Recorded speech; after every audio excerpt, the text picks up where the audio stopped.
Good morning. I'm Firouz Daneshgari. I was born in Iran many years ago, and currently I'm a physician, a surgeon scientist, who I'm a professor and chair of a Department of Urology at Case Western Reserve University in Cleveland, Ohio, in the United States. I wanted to thank you for listening to me because the message I want to share with you is the nearest and dearest to my heart. And it started many years ago. After my early years in Iran, I went to University of Tehran, where I entered the beginning of the medical school. And that was interrupted by revolution, where I took part with the hope of better future for Iran. However, our hopes were shattered, and I was among many people who was arrested by the current Iranian regime and was put in jail for no good reason, really. I had not broken any laws and had not committed any crimes. I was significantly tortured, lost the skins to my feet, and witnessed many worse situations in prison, while in prison, than what happened to myself alone. Then in early 80s, I left Iran with my family, immigrated to United States, where I continued my education, became a surgeon and a scientist, and finally arrived to my current position. Despite my early hopes that the change to Iran and other parts of the world, that change is desperately needed, did not take place. And as I age and I see my family and my children questioning why this injustice exists around the world, I came to realize that I cannot wait any longer for that better future to happen. I as an individual and we as people could take the change upon our hands and make the difference. And it was with that intention that being aware of the extent and the depth of the human rights violations in Iran and around the other parts of the world, I initiated an action along with some of my colleagues in many other countries to start a foundation that we have named as MD Aid. In Farsi could be pronounced as MDAD, which means assistance, to identify and assist people whose life have changed because of the violation of their basic human rights in various parts of the world.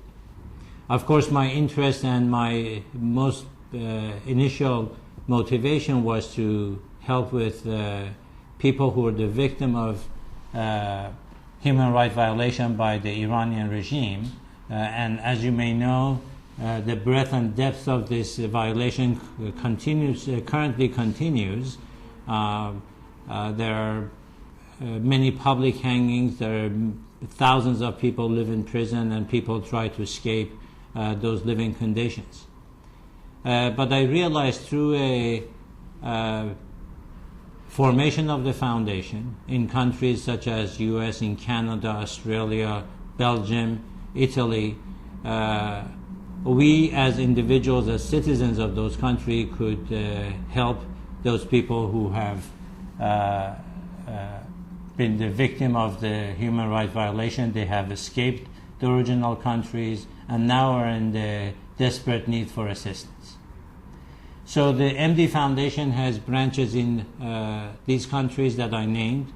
We actively seek and interact with people who've their medical, psychological, and the overall life status has changed because of the previous interactions with those governments, with the dictatorships and so forth.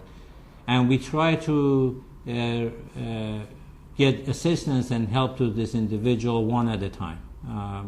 because I believe that no longer I could wait or we could wait for that better or bigger help to come. If we act today, we could save an eyesight. If we act today, we could save a life. If we act today, a surgery or intervention could be done today. We could change a life that would continue to live and not to suffer.